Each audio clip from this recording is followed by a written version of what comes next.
29 de junho, 1444. Uma passagem de montanha no norte da Albânia.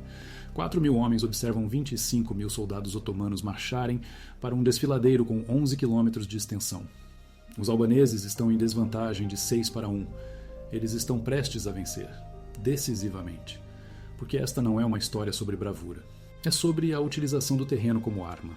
Nos próximos minutos, você verá como George Castriotti, conhecido como Skanderbeg, usou uma doutrina de guerra nas montanhas que antecede as operações especiais modernas em 5 séculos. Você descobrirá a Batalha de Torviol, onde forças ocultas executaram um movimento de pinça exemplar. O cerco de Krugé, onde 4.000 defensores mantiveram uma fortaleza a 607 metros de altitude contra 100.000 tropas imperiais por 5 meses. E você entenderá por que as crônicas militares otomanas, escritas pelos perdedores, admitem que as passagens estreitas foram a principal causa da derrota. Começando em 28 de novembro de 1443, a noite em que Skanderbeg tomou a fortaleza com uma carta forjada. Se você valoriza a história militar com documentação de fontes primárias, inscreva-se. Comente sua localização. Agora, para as montanhas. Skanderbeg não era nobre albanês liderando uma revolta camponesa. Ele era um Sanjak Bey otomano, um governador. Treinado em Constantinopla desde os 9 anos como parte do sistema Devshirme, onde meninos cristãos eram levados, convertidos e criados como administradores e generais otomanos de elite. Seu nome de batismo, George Castriotti. Seu nome otomano, Iskender Bey, significando Senhor Alexandre, em homenagem a Alexandre, o Grande. Ele comandava a cavalaria otomana. Ele conhecia seus manuais de logística, suas vulnerabilidades na cadeia de suprimentos, sua doutrina tática. E em 15 de novembro de 1443, durante a Batalha de Niš, onde um exército cruzado húngaro-polonês se chocou com forças otomanas na atual Sérvia, ele desertou. Levou 300 cavaleiros albaneses com ele. Cavalgou para o oeste. 13 dias depois, ele chegou à fortaleza de Kruj. Ela ficava em um afloramento de calcário na Albânia Central, controlando as rotas de acesso entre a costa adriática e os vales interiores. A guarnição otomana, aproximadamente 500 homens. Skanderbeg carregava uma carta forjada, supostamente do sultão Murad Zund, ordenando ao governador que lhe entregasse a fortaleza imediatamente. O governador obedeceu. Pela manhã, Skanderbeg controlava a fortaleza mais forte da Albânia. Ele hasteou o estandarte de sua família, uma águia negra de 2 cabeças sobre fundo vermelho. Esse símbolo é agora a bandeira albanesa, mas uma fortaleza não ganha uma guerra. Os otomanos controlavam os Balcãs.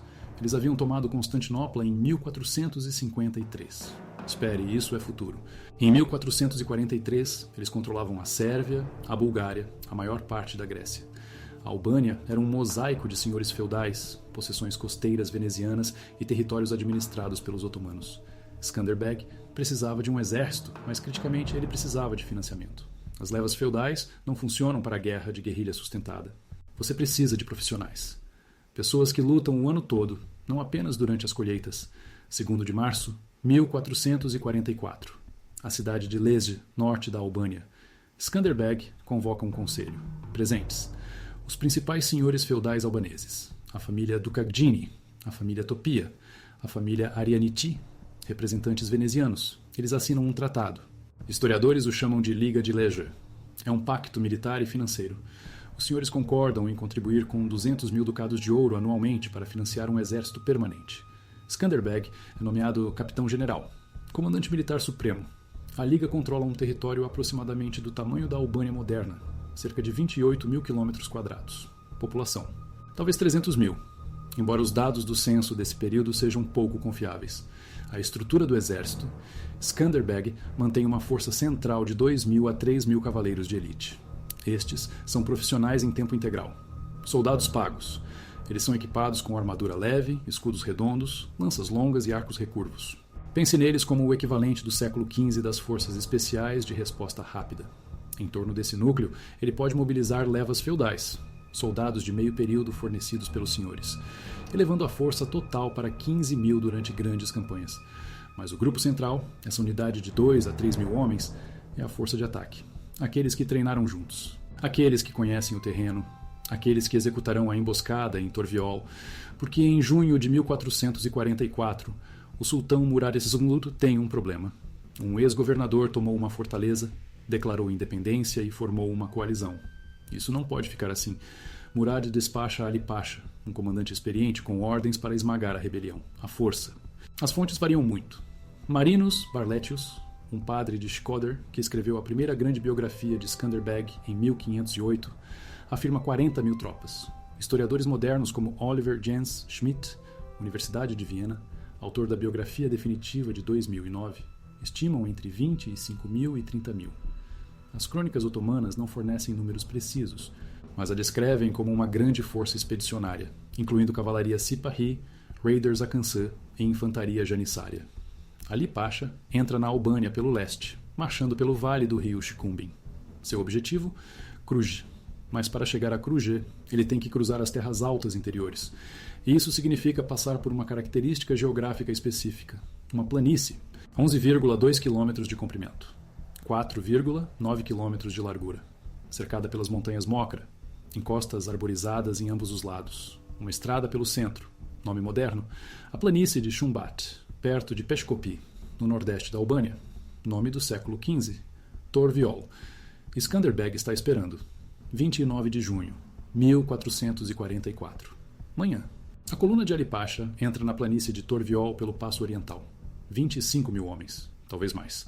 A vanguarda, cavalaria leve, Akansã. Batedores e raiders. Atrás deles, o corpo principal.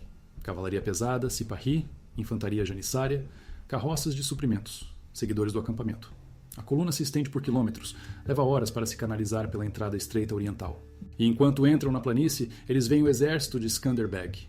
15 mil homens, desdobrados no centro do vale, visíveis, esperando. Este é o momento em que Ali Pasha comete seu erro. Ele vê uma força inimiga, em desvantagem numérica, parada em terreno aberto. Ele assume que esta é uma batalha convencional. Ele ordena que suas tropas formem linhas de batalha. Os otomanos se desdobram em sua formação padrão. Cavalaria Sipahi nas alas, janissários no centro, Akansã protegendo os flancos. É exemplar. É o que todo comandante otomano é treinado para fazer. E é exatamente o que Skanderbeg quer que ele faça. Porque enquanto Ali Pasha está organizando 25 mil homens no centro de um vale de 11 quilômetros, 3 mil cavaleiros albaneses estão escondidos nas florestas de ambos os lados, esperando o sinal. O plano de Skanderbeg não é complicado. É um movimento de pinça. Atrair o inimigo para o vale, deixá-los comprometer suas forças, então atacar de ambos os flancos simultaneamente, esmagá-los contra o centro. É a mesma tática que Aníbal usou em Canas em 216 a.C., a mesma tática que tem vencido batalhas por 2000 anos. Mas requer 3 coisas: terreno que canalize o inimigo, disciplina para manter a posição enquanto em desvantagem numérica, e timing perfeito, porque se as forças ocultas atacarem muito cedo, os otomanos podem se reposicionar. Muito tarde, e o centro colapsa. Skanderbeg espera até que toda a coluna otomana esteja dentro do vale. Até que estejam totalmente comprometidos. Até que a retirada signifique lutar através da mesma passagem estreita por onde entraram. O sinal? Um estandarte vermelho erguido na crista. O irmão de Skanderbeg, Hamza Castriotti, comanda a força oculta no flanco norte. 500 cavaleiros. Eles emergem da linha das árvores a galope. Simultaneamente, outros 500, sob Gjin Muzaca, atacam do sul. Os otomanos não os veem até que estejam a 300 metros de distância. Até lá, é tarde demais para formar posições defensivas. A cavalaria albanesa se choca contra os flancos otomanos. Não uma carga contra a infantaria preparada. Uma carga contra tropas ainda se movendo para a formação, ainda se organizando, vulneráveis. A ala norte desmorona primeiro. A cavalaria de Hamza avança pela tela Akansã e atinge as reservas Sipahi pelo lado. Os Sipahi são cavalaria pesada, blindados, poderosos em uma carga frontal. Mas eles são pegos parados, cavalos amontoados, sem espaço para manobrar. Os albaneses usam lanças longas, atacam a cavalo, miram nos cavalos. Um guerreiro montado é eficaz. Um cavaleiro de infantaria pesada desmontado no meio de uma formação em colapso é um fardo. A ala norte se desintegra em minutos. O ataque do sul é igualmente devastador. A força de Muzaca ataca o trem de suprimentos, as carroças, os seguidores do acampamento, os elementos traseiros que não podem lutar efetivamente. O pânico se espalha. Soldados otomanos na retaguarda começam a recuar em direção ao passo oriental. Mas o passo é estreito. Ele cria um gargalo. Tropas tentando avançar para a batalha colidem com tropas tentando fugir. A formação se desfaz. Agora o centro de Skanderbeg ataca. Os 15 mil homens que estavam parados ao ar livre. Eles não são uma linha defensiva. Eles são um martelo. E as duas forças de flanco são a bigorna. Os otomanos estão cercados em 3 lados, comprimidos no centro do vale, sem espaço para manobrar, sem estrutura de comando clara. Ali Pasha tenta reunir seus janissários. Eles são infantaria de elite, disciplinados. Mas a disciplina não importa quando você está sendo atacado de 3 direções simultaneamente, em um terreno que impede o combate em formação. A batalha dura 4 horas. No início da tarde, acabou. O exército otomano está destruído. Figuras de baixas, Barletius afirma 8.000 otomanos mortos. Estimativas modernas variam de 5.000 a 10.000 mortos. Milhares mais capturados. As perdas albanesas, aproximadamente 1.000 mortos. A proporção não é de 6 para 1, é de 8 para 1, em favor da força em desvantagem numérica. Porque isso não é sobre números, é sobre a escolha do terreno, sobre forçar um exército maior a lutar em um espaço onde o tamanho se torna uma desvantagem. Ali Pasha escapa, por pouco. Ele recua para o leste com talvez 5.000 sobreviventes, de volta pelo passo, de volta ao território otomano. E ele leva uma mensagem ao sultão Murad. A mensagem: Skanderbeg não pode ser derrotado nas montanhas. Não com táticas convencionais, não com números superiores. O terreno é a arma. As passagens são fortalezas. E cada vale é um campo de extermínio potencial. Mas Torviol é apenas o começo, porque o sultão Murad não aceita a derrota. Ele envia outro exército. E outro. Ao longo dos próximos 6 anos, os otomanos lançam múltiplas campanhas na Albânia, cada uma maior que a anterior. Cada uma convencida de que a força esmagadora terá sucesso onde as táticas falharam. E cada uma aprende a mesma lição. Na guerra nas montanhas, o defensor escolhe o campo de batalha. E Skanderbeg escolhe muito cuidadosamente. 10 de outubro, 1445. A Batalha de Mokra. Força otomana. 15.000 sob Firuz Pasha. Força de Skanderbeg, 3.500. Localização? Outra passagem de montanha. Mais estreita que Torviol. Os otomanos marcham através. Skanderbeg ataca de posições elevadas em ambos os lados. Os otomanos não conseguem escalar as encostas. Não conseguem formar linhas. Não conseguem usar sua vantagem numérica. Resultado: outro massacre. Baixas otomanas. Aproximadamente 3.000. Baixas albanesas. Menos de 200. O padrão se repete. 1446. Batalha de Oranik. 1448. Batalha de Svetigrad. Cada confronto segue o mesmo modelo. Atrair os otomanos para terreno restritivo, atacar de múltiplas direções, usar a mobilidade contra a massa. Os otomanos continuam vindo e continuam perdendo, porque estão lutando contra um inimigo que entende que nas montanhas a geografia importa mais que a coragem, mais que o treinamento, mais que os números. Em 1450, o sultão Murad se cansou de enviar exércitos por passagens de montanha. Ele decide por uma abordagem diferente. Guerra de cerco. Se Skanderbeg não lutará em terreno aberto, Murad atacará suas fortalezas, fomê-lo até a morte. E o alvo principal é óbvio: Kruja, a fortaleza que Skanderbeg tomou com uma carta forjada. O símbolo da resistência albanesa, o reduto que controla os vales centrais. Murad reúne o maior exército que ele já enviou contra a Albânia. As fontes dizem 100.000 homens. Historiadores modernos debatem esse número, mas mesmo estimativas conservadoras o colocam entre 60.000 e 80.000. É a maior operação militar otomana nos Balcãs desde a queda de Constantinopla. Espere, isso ainda não aconteceu. Desde a Batalha de Varna em 1444. E tudo é direcionado a uma fortaleza, em uma montanha, defendida por 4.000 homens. Agora, execute esta adaptação perfeitamente. 14 de maio de 1450. O sultão Murad, o segundo, chega a Kruja. Não com um bando de saqueadores, com um império. 100.000 homens, 60.000 cavaleiros, 40.000 soldados de infantaria, 10 canhões pesados. Cada canhão dispara projéteis de pedra pesando 400 libras, o maior trem de cerco já montado nos Balcãs. E tudo isso aponta para uma fortaleza em um afloramento de calcário, a 607 metros acima do nível do mar, defendida por 4.000 homens sob o comando de Vrana Conti. Albaneses, alemães, italianos, soldados profissionais. Mas 4.000 contra 100.000. A matemática não fecha. Exceto que a matemática assume terreno plano. E Kruja não fica em terreno plano. A fortaleza fica em uma encosta de 45 graus, penhascos de calcário em 3 lados. Uma única estrada de acesso, estreita, tortuosa, tão íngreme que os cavalos lutam.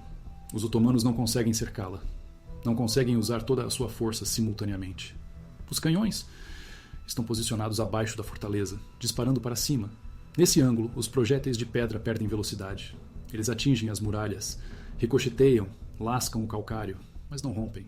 Uma análise de 2024 dos arquivos do Estado veneziano, a coleção Senato Mar, revelou que Skanderbeg solicitou mineiros especializados de Veneza especificamente para neutralizar as operações de minagem otomanas. Mineração. Escavar túneis sob as muralhas para desmoroná-las. Os otomanos tentaram, os albaneses contraminaram. Escavaram seus próprios túneis. Ouviam os escavadores otomanos. Rompiam e lutavam no subsolo. Combate corpo a corpo em túneis com 1,20 m de altura, sem espaço para espadas, facas e martelos. A Guerra de Minas durou 3 meses. Nenhum lado obteve vantagem. Mas a verdadeira arma não é a fortaleza. É a linha de suprimentos. Ou melhor, a falta dela. Os otomanos trouxeram 100 mil homens para o centro da Albânia. Através de desfiladeiros montanhosos, esses homens precisam de comida, água, forragem para 60 mil cavalos. Os números são brutais. Um cavalo consome cerca de 9 quilos de forragem por dia. 60 mil cavalos. 540 mil quilos de forragem. Diariamente. Isso são 270 toneladas. Todos os dias. E não há pastagens ao redor de Kruja. São montanhas, florestas, encostas rochosas. Cada grama de comida tem que ser transportada do território otomano. Pelos mesmos desfiladeiros que Skanderbeg vem emboscando há 6 anos. Harry Hodgkinson, o oficial de inteligência britânico que analisou a campanha em sua biografia de 1999, detalha o que ele chama de política de terra arrasada. Antes da chegada dos otomanos, as forças de Skanderbeg queimaram colheitas, envenenaram poços, levaram o gado para as montanhas. Os otomanos marcharam para um deserto. E então Skanderbeg atingiu os comboios de suprimentos. Não o exército principal. Os comboios, 8 mil cavaleiros albaneses, móveis, rápidos. Eles conheciam o terreno. Eles emboscavam um comboio de suprimentos, matavam os guardas, queimavam as carroças. Desapareciam nas montanhas antes que os reforços otomanos chegassem. O cerco se tornou uma guerra de atrito. E os otomanos estavam perdendo. Junho a setembro, 1450. 4 meses. A guarnição resiste. Vrana Conte recusa todas as ofertas. O sultão Murat pessoalmente lhe oferece 200 mil aspers, moedas de prata otomanas, para se render. Conte recusa. Os otomanos atacam as muralhas. Repetidamente. Eles trazem torres de cerco, escadas de escalada. Eles chegam às muralhas. Os defensores despejam óleo fervente, jogam pedras, empurram as escadas de volta. Cada assalto falha. As baixas otomanas aumentam. 5 mil, 10 mil, 15 mil. Doenças se espalham pelo acampamento. Disenteria, tifo, condições apertadas, água contaminada, má saneamento. O cronista otomano Ashik Pashazade, escrevendo no final do século XV, admite que a retirada se deveu à pestilência e à dificuldade da montanha. Não à derrota em batalha. Falha logística. 26 de outubro, 1450. Os otomanos levantam o cerco. 100 mil homens chegaram, 80 mil partiram, 20 mil baixas. A maioria por doenças e fome, não por combate. A guarnição, 4 mil homens, ainda defendendo a fortaleza. Ainda suprida, porque Skanderbeg havia garantido o Tratado de Gaeta com o Reino de Nápoles. Os suprimentos vieram pelo mar, para a costa do Adriático, depois por terra, através de rotas que os otomanos não conseguiam bloquear. Uma análise historiográfica de 2025 argumenta que a vitória de Skanderbeg em Kruja foi tanto engenharia diplomática quanto táticas militares. Ele entendeu que manter uma fortaleza montanhosa requer linhas de suprimento externas, e ele as construiu antes do início do cerco. O cerco de Kruja não é uma batalha. É um estudo de caso em guerra assimétrica. Uma força menor usando terreno, mobilidade e logística para anular a superioridade numérica. A fortaleza era a âncora, a cavalaria móvel era a arma, e as montanhas eram o campo de batalha. O sultão Murad nunca mais voltou à Albânia. Ele morreu 4 meses depois, 3 de fevereiro, 1451. Seu filho, Mehmed II, herdou o trono e herdou o problema albanês. Mas Mehmed aprendeu com o fracasso de seu pai. Ele não enviaria exércitos por desfiladeiros montanhosos. Ele não cercaria fortalezas montanhosas. Ele tentaria algo diferente. Diplomacia, suborno, virar os aliados de Skanderbeg contra ele. Porque se você não consegue conquistar as montanhas, você ataca a coalizão. E as coalizões são sempre vulneráveis. Especialmente quando são financiadas por contribuições anuais de senhores feudais que começam a questionar se 200 mil ducados por ano valem a pena. A guerra militar havia acabado. A guerra política estava apenas começando. Mehmed, o segundo, não era seu pai. Ele entendeu algo que o sultão Murad nunca compreendeu. Você não pode conquistar montanhas, mas você pode falir as pessoas que as defendem, porque as guerras não são vencidas pelo lado com mais coragem. Elas são vencidas pelo lado que ainda pode pagar seus soldados, quando a luta se arrasta para o 10º ano. E em 1451, a Liga de Lezer estava lutando há 7 anos. 7 anos mobilizando levas feudais. 7 anos mantendo uma força de cavalaria profissional. 7 anos de 200 mil ducados anuais saindo dos tesouros nobres para o cofre de guerra de Skanderbeg. Isso é 1,4 milhões de ducados no total. E alguns desses nobres estavam começando a fazer perguntas. A estratégia de Mehmed era elegante.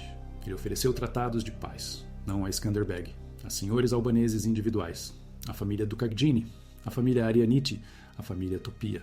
Cada tratado vinha com ouro, concessões de terra, promessas de autonomia sob suzerania otomana. Pague seu tributo, mantenha suas propriedades, pare de financiar o exército de Skanderbeg. Era mais barato do que enviar mais 100 mil homens para morrer em um desfiladeiro montanhoso. E funcionou? Parcialmente. Em 1454, 3 grandes famílias assinaram acordos de paz separados com Constantinopla. O orçamento anual da Liga caiu de 200 mil ducados para aproximadamente 120 mil, um corte de 40% no financiamento. A força de cavalaria profissional de Skanderbeg encolheu de 3 mil para 18 centenas. Ainda formidável, mas não mais capaz de lutar em múltiplas campanhas simultaneamente. Mas Mehmed cometeu um erro crítico. Ele assumiu que a resistência albanesa era puramente financeira, que sem dinheiro a coalizão desmoronaria. Ele não levou em conta o fato de que Skanderbeg havia passado uma década construindo algo mais valioso do que ouro. Infraestrutura. Produção local de armas. As fundições em Luri e Bulquiza. Essas instalações produziam lanças, pontas de flecha e lâminas usando minério de ferro extraído das montanhas de Mokra. Produção. Aproximadamente 5 mil pontas de lança anualmente. Suficiente para equipar o exército principal e manter reservas. Skanderbeg também controlava as rotas de comércio de sal entre o interior e a costa do Adriático. Sal, o petróleo da economia medieval. Mercadores venezianos pagavam taxas premium pelo sal albanês. Essa receita, aproximadamente 30 mil ducados por ano, ia diretamente para o financiamento militar. Mehmed cortou os subsídios nobres, mas ele não conseguiu cortar o dinheiro do sal, ou as fundições, ou o fato de que todo albanês que lutou em Torviol ou defendeu Krujé agora tinha uma década de experiência de combate. 1457. Mehmed tenta uma abordagem diferente. Ele envia um exército, não para conquistar a Albânia, para saquear, destruir a base econômica, queimar as fundições, interromper o comércio de sal. O comandante, Isa Beg Evrenos. A força, 20 mil homens. Objetivo, a cidade de Berat, no sul da Albânia. Berat fica no rio Osun, controla o acesso às rotas comerciais do sul. Se os otomanos tomarem Berat, eles cortam as linhas de suprimento de Skanderbeg para o Adriático. 14 de julho de 57. Os otomanos cercam Berat. A guarnição, 800 homens sob Muzaca Topia. Skanderbeg se mobiliza, 10 mil soldados. Uma força de alívio. Ele marcha para o sul. Os otomanos sabem que ele está vindo. Eles se preparam. E desta vez, eles não lutam em um desfiladeiro montanhoso. Eles escolhem terreno aberto. A planície fora de Berat, onde sua vantagem numérica importa. Onde a cavalaria pode manobrar, onde Skanderbeg não pode usar o terreno como arma. A Batalha de Berat, agosto de 1457. 10 mil de Skanderbeg contra 20 mil de Izabeg. Terreno aberto, guerra de formação convencional. Os otomanos se posicionam em sua configuração padrão. Cavalaria Sipahi nas alas, janízaros no centro, artilharia posicionada em uma crista baixa. Skanderbeg ataca. Sua cavalaria carrega a ala esquerda otomana. É a mesma tática que funcionou em Torviol, exceto que desta vez não há reserva oculta, nenhuma floresta para esconder forças de flanco. Os otomanos veem a carga chegando. Eles se reposicionam. Os Sipahi giram e contra-atacam. As duas forças de cavalaria colidem. É brutal. Corpo a corpo. Lanças, espadas, cavalos gritando. Mas os otomanos têm números. Eles absorvem a carga, mantêm a linha, recuam. A cavalaria de Skanderbeg recua, reagrupa-se, carrega novamente. Mesmo resultado. No final da tarde, a força albanesa está exausta. Eles se retiram. O cerco continua. Berat cai 3 semanas depois. A guarnição se rende. Muzaca Topia é capturado. Executado. É a primeira grande derrota de Skanderbeg em 14 anos. E revela a limitação fundamental de sua estratégia. Nas montanhas, ele é imbatível. Em terreno aberto, os números importam. Mas a perda em Berat faz algo inesperado. Ela unifica a liga. Os nobres que haviam assinado acordos de paz separados com Mehmed, eles se juntam à coalizão, porque Berat provou que as ofertas de paz otomanas eram temporárias, que o objetivo de longo prazo de Mehmed não era a coexistência, era a conquista. O financiamento da Liga se estabiliza, não em 200 mil ducados, mas em 150 mil. Suficiente para manter o exército principal. Suficiente para continuar lutando. Skanderbeg se adapta. Ele para de tentar aliviar fortalezas sitiadas em terreno aberto. Ele volta ao que funciona. Emboscadas, desfiladeiros montanhosos, guerra de guerrilha. 1458. Batalha de Oranik. 1460. Batalha de Skopje. 1462. Batalha de Livad. Cada confronto segue o velho padrão. Atrair os otomanos para terreno restritivo. Atacar de múltiplas direções, vencer. As derrotas em Berat se tornam um caso isolado. Uma lição aprendida. Fique nas montanhas. Em 1463, Mehmed tem um novo problema. Ele está se preparando para invadir a Bósnia. Ele precisa de sua flanco balcânico seguro. Ele não pode se dar ao luxo de ataques albaneses perturbando suas linhas de suprimento. Então ele oferece a Skanderbeg um tratado. Um de verdade. O Tratado de Gaeta é renovado. Independência albanesa reconhecida. Pagamentos de tributos suspensos por 3 anos. Em troca, Skanderbeg concorda em cessar operações ofensivas durante a campanha da Bósnia. Ambos os lados precisam de uma pausa. Os otomanos para consolidar. Os albaneses para reconstruir. O tratado dura 3 anos. 3 anos de paz relativa. A maior pausa nos combates desde 1444. Skanderbeg usa o tempo para fortificar. Ele reconstrói as muralhas de Kruger, reforça a guarnição de Shkodër, armazena suprimentos, porque ele sabe que a paz é temporária. Mehmed voltará. Eles sempre voltam. 1466. O tratado expira. Mehmed envia outro exército. 30 mil homens sob o comando de Balaban Badera. Objetivo: Kruger. De novo, porque Kruger ainda é o símbolo. Ainda a fortaleza que nunca caiu. Balaban a cerca. 14 de abril de 66. A guarnição, 4 mil homens. Mesmo número de 1450. Mas desta vez, Skanderbeg não lidera a força de alívio móvel. Ele tem 61 anos, exausto, doente, provavelmente malária. Ele dirige a defesa de dentro da fortaleza. O cerco dura 4 meses. Os otomanos tentam de tudo. Mineração, artilharia, torres de assalto, nada funciona. Mesmo resultado de 1450. A fortaleza resiste, os otomanos retiram-se. Setembro de 66. Mas desta vez, a vitória parece diferente. Vazia. Porque Skanderbeg está morrendo. E todos sabem disso. A questão não é se Kruger pode resistir. É o que acontece quando Skanderbeg se for. Porque por 23 anos ele foi a coalizão. O estrategista. O símbolo. A razão pela qual a Liga permaneceu unida. Sem ele, a resistência continua? Ou desmorona? Essa pergunta é respondida 4 meses depois. 17 de janeiro de 1468. Skanderbeg morre em Les, malária. Ou possivelmente pneumonia. As fontes discordam. Ele é enterrado na Catedral de São Nicolau. Os otomanos, mais tarde, exumarão seu corpo e distribuirão seus ossos como talismãs. Porque mesmo morto, ele é perigoso. Mesmo morto, ele é o homem que segurou as montanhas por 1/4 de século. O homem que transformou o terreno em arma. O homem que provou que na guerra assimétrica, a força menor pode vencer. Se escolherem o campo de batalha. A resistência não desmoronou. Fracturou-se. Porque Skanderbeg não era apenas o comandante militar. Ele era a cola que mantinha famílias rivais unidas. A família Dukagini odiava a família Topia. A família Arianiti tinha disputas territoriais com a família Musaka. Estes não eram aliados. Eram rivais que concordaram em lutar contra um inimigo comum. E quando Skanderbeg morreu, o inimigo comum ainda estava lá. Mas o mediador não estava. 1468 a 1478. 10 anos. A Liga de Lézé se desintegra lentamente. Não por derrota militar, por política interna. A família Dukagini assina uma paz separada com os otomanos em 1469. Eles conseguem manter suas terras, pagar tributo, parar de lutar. A família Topia segue em 1471. Depois, a família Arianiti em 1473. Cada acordo é ligeiramente pior que o último, porque os otomanos sabem que a coalizão está morrendo. Eles não precisam mais oferecer termos generosos, apenas aceitáveis. E um por um, os senhores albaneses os aceitam, mas alguns não. Leke Dukagini, sobrinho de Skanderbeg. Ele recusa todas as ofertas. Continua lutando. Mantém as fortalezas do norte. Shkodër, Drisht, Jabljak. Ele tem talvez 2.000 homens, soldados profissionais, veteranos de Torviol e Kruger. Eles conhecem o terreno. Eles conhecem as táticas. E eles continuam vencendo. Pequenas vitórias, emboscadas, ataques. Nada decisivo. Mas o suficiente para ser um problema.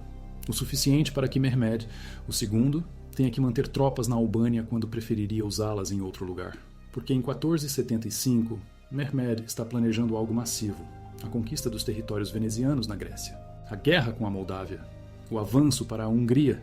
Ele precisa de todos os soldados. E ele tem 2.000 albaneses prendendo 10.000 otomanos em guarnições de montanha. 1478. Mehmed faz sua oferta final. Para Veneza. Não para os albaneses. Porque a essa altura, os albaneses não controlam um território suficiente para negociar. Veneza controla Shkodër. A última grande fortaleza ainda resistindo. Mehmed oferece um acordo a Veneza. Entreguem Shkodër. Mantenham seus postos comerciais costeiros. Durres. Ulcinj. Antivari. Garantiremos passagem segura para mercadores venezianos. Veneza calcula. Shkodër custa 50.000 ducados por ano para guarnecer. Os postos costeiros geram 200.000 ducados anualmente em receita de comércio. A matemática é clara. Veneza assina o tratado. 25 de janeiro de 1479. Shkodër é entregue aos otomanos. Não conquistada, negociada. A última fortaleza cai sem um cerco. Lek Dukagini escapa. Leva seus soldados restantes para as montanhas. Continua lutando por mais um ano.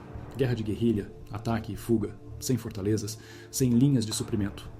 Apenas mobilidade e terreno. Os otomanos não conseguem pegá-lo, mas eles não precisam. Porque sem fortalezas, sem bases de suprimento, sem financiamento, os guerrilheiros não podem sustentar operações indefinidamente. Em 1480, a força de Lek é reduzida a 300 homens. Exaustos, sem suprimentos, ele negocia sua própria rendição. Os otomanos o deixam ir. Ele vai para a Itália. Morre em Nápoles em 1481. A resistência albanesa acabou. 25 anos após a morte de Skanderbeg. 35 anos após Torviol. Mas eis o que importa. Por 35 anos, 4.000 a 15.000 albaneses resistiram a um império. Um império que conquistou Constantinopla, que tomou Sérvia, Bósnia, Herzegovina, a maior parte da Grécia. Que mobilizou exércitos de 100.000 homens. E eles fizeram isso com o terreno, com passagens de montanha, com mobilidade, com logística, não com números superiores, não com melhor tecnologia, com geografia. E essa é a lição, aquela que ecoa em todos os conflitos assimétricos desde então.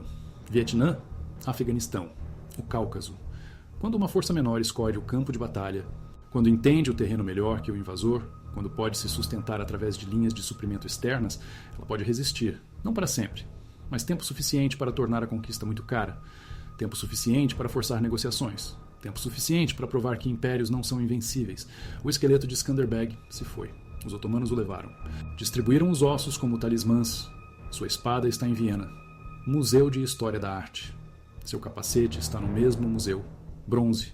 Coroado com uma cabeça de bode. O símbolo das terras altas albanesas. Mas seu verdadeiro legado não está em museus. Está na doutrina militar.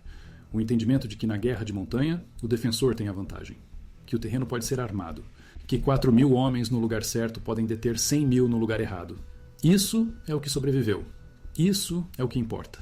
Não os ossos, o projeto. E eis o que sobreviveu. Não a Liga de Lese. Não a coalizão. Não as fortalezas. A doutrina. O entendimento de que o terreno não é apenas onde você luta. É com o que você luta.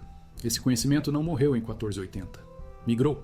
Os combatentes albaneses que escaparam para a Itália tornaram-se os Stradiotti. Unidades de cavalaria leve de elite empregadas por Veneza, Nápoles, os estados papais. Eles levaram o manual de guerra de montanha consigo. Ataque e fuga. Emboscada de elevação. Nunca lute onde o inimigo quer que você lute. O primeiro regimento Stradiotti foi formado em 1479. Veneza recrutou diretamente dos campos de refugiados albaneses em Puglia. 800 homens, veteranos. Eles sabiam o que funcionava. Veneza os empregou na Guerra de Ferrara. 1482 a 1484. Os Stradiotti não lutavam em formação. Eles atacavam linhas de suprimento, emboscavam reforços, desapareciam em florestas. O comandante veneziano, Roberto Sanseverino, apresentou relatórios descrevendo suas táticas como não cavalheirescas, mas devastadoramente eficazes. Em 1490, as unidades Stradiotti somavam mais de 3.000 em estados italianos. Eles não eram tropas auxiliares, eram especialistas. Aqueles que você chamava quando a cavalaria convencional falhava. Até 1500, todos os principais estados italianos tinham regimentos Stradiotti. O Manual Militar Veneziano de 1509, o manuscrito Coleoni, arquivado na Biblioteca Marciana, dedica uma seção inteira a táticas de cavalaria ao estilo albanês, citando especificamente o movimento de pinça de Torviol como modelo para a guerra em florestas. Os ossos de Skanderbeg se foram, mas seu manual tático estava sendo copiado em Veneza, 1847. O teórico militar francês Antoine-Henri Jomini publica Resumo da Arte da Guerra. Capítulo 12. Guerra de Montanha. Ele cita Skanderbeg pelo nome, chama a emboscada de Torviol de exemplo clássico de exploração de terreno. O trabalho de Jomini se torna leitura obrigatória em West Point, em St. Cyr, em Sandhurst. A campanha de montanha albanesa entra no currículo de todas as principais academias militares na Europa e América. Quando a Primeira Guerra Mundial começa, oficiais do Estado-Maior estudam Kruger como um estudo de caso em defesa de fortaleza. A lição específica. Uma posição fortificada em terreno elevado com linhas de suprimento externas seguras pode resistir indefinidamente contra uma força numericamente superior. Isso não é folclore. É doutrina. 1943. As montanhas da Albânia novamente. Mas desta vez não são otomanos, são alemães e italianos. Segunda Guerra Mundial. A resistência albanesa, principalmente partisans comunistas, sob Enver Hoxha, usa o mesmo terreno, as mesmas passagens, as mesmas táticas, colunas emboscadas em vales estreitos, posicionamentos fortificados em cristas, ataque a linhas de suprimento. Os alemães mobilizam 70 mil tropas para a Albânia. Eles controlam as cidades, as estradas, os portos, mas eles não conseguem controlar as montanhas. Em 1944, comandantes alemães apresentam relatórios que soam idênticos às crônicas otomanas de 500 anos antes. O terreno torna operações convencionais impossíveis. Os partisans conhecem todas as passagens, todas as cavernas, todas as cristas. A Albânia é um dos 2 únicos países europeus, junto com a Iugoslávia, que se liberta sem intervenção terrestre direta dos aliados. 29 de novembro de 1944. Os alemães se retiram. Os partisans controlam as montanhas. 500 anos após Torviol. Mesmas montanhas. Mesmo resultado. 2001. Afeganistão. O exército dos Estados Unidos entra no Hindu Kush. As montanhas Spin Gar. O complexo de cavernas Tora Bora. Eles estão caçando Al-Qaeda, combatentes do Talibã. O terreno, vales estreitos, cristas altas, elevações acima de 3.000 metros. Os Inaros mobilizam poder de fogo avassalador, superioridade aérea, munições de precisão, vigilância avançada. E o inimigo desaparece nas montanhas, reaparece atrás de comboios de suprimento, embosca patrulhas em passagens, mantém posições fortificadas em cristas. O exército do Sinarmuskaiwa publica um manual de campo em 2006. FM 3-90.6. Guerra de montanha e operações em clima frio. Capítulo 4. Estudos de casos históricos. Ele cita Skanderbeg, especificamente o princípio de que na guerra de montanha a mobilidade derrota a massa, que o lado que controla o terreno elevado e conhece o terreno pode anular a superioridade tecnológica e numérica. O manual ainda está em uso, ainda sendo atualizado. A revisão de 2023 inclui uma seção sobre guerra de drones em terreno montanhoso, mas o princípio central não mudou. Montanhas favorecem o defensor. Sempre favoreceram. Provavelmente sempre favorecerão. Porque eis a questão sobre o terreno. Ele não se importa com a tecnologia. Um canhão otomano de 15 toneladas em 1450 teve o mesmo problema que um obuseiro moderno em 2024. Você não consegue o ângulo. Você está atirando para cima, em um alvo em uma inclinação de 45 graus. A gravidade trabalha contra você. O projétil perde velocidade. Não importa se é uma bola de pedra de 400 libras ou uma bala guiada por GPS. A física é idêntica. E uma passagem de montanha em 1444 tem a mesma largura que uma passagem de montanha hoje. Você não pode alargá-la com melhor logística. Você não pode flanqueá-la com veículos mais rápidos. A geografia é a restrição. E a restrição é permanente. É por isso que as vitórias de Skanderbeg importam. Não porque são inspiradoras, porque são replicáveis. As condições que permitiram que 4.000 homens parassem 100.000 em 1450 existem em dezenas de zonas de conflito agora. O Cáucaso, Iêmen, os Andes, qualquer lugar onde o terreno é vertical, qualquer lugar onde o defensor conhece o solo melhor que o atacante. A lição não é histórica, é operacional. 2024, a análise mais recente. Um estudo conjunto do US Army War College e da Universidade de Viena, publicado no Journal of Strategic Studies. Título: Guerra assimétrica em terreno restritivo. uma análise comparativa de conflitos de montanha históricos e contemporâneos. O estudo compara 15 campanhas de montanha históricas. De Termópilas em 480 a.C., a Guerra Soviético-Afegã nos anos 80. A descoberta, em todos os casos em que o defensor teve 3 vantagens, conhecimento do terreno, linhas de suprimento externas e apoio popular, o atacante falhou, independentemente da superioridade tecnológica ou numérica, todos os casos. E o estudo identifica especificamente a campanha albanesa de Skanderbeg como o primeiro exemplo bem documentado de todos os 3 fatores operando simultaneamente. A Liga de Lezer conhecia todas as passagens. Eles tinham navios de suprimento venezianos e napolitanos. E eles tinham a população local. Os otomanos tinham 100 mil homens e o melhor exército do mundo. E eles perderam, não uma vez, repetidamente, por 35 anos. Essa é a história de verdade. Não que 4 mil homens foram corajosos, mas que 4 mil homens no lugar certo tornaram 100 mil homens irrelevantes. Que a geografia pode ser usada como arma, que o terreno é um multiplicador de força, que o lado que escolhe o campo de batalha vence. Skanderbeg entendeu isso. Os otomanos aprenderam. Todos os militares desde então tiveram que reaprender, porque os impérios sempre acham que a próxima campanha será diferente, que números superiores importarão desta vez, que a tecnologia superará o terreno, e então eles marcham para um desfiladeiro e descobrem que algumas lições são mais antigas que a pólvora, mais antigas que os impérios. As montanhas não se importam com quantos soldados você traz. Elas se importam com o quão bem você conhece o caminho. E se você não conhece, se você está seguindo um mapa enquanto o inimigo segue a memória, você já está derrotado. A batalha acabou antes de começar. É isso que Thorvald provou. É isso que Kruger confirmou. É isso que as montanhas ainda ensinam, para quem quiser ouvir. 4 mil homens não esmagaram 100 mil soldados otomanos. Um desfiladeiro fez. Os homens apenas sabiam como usá-lo.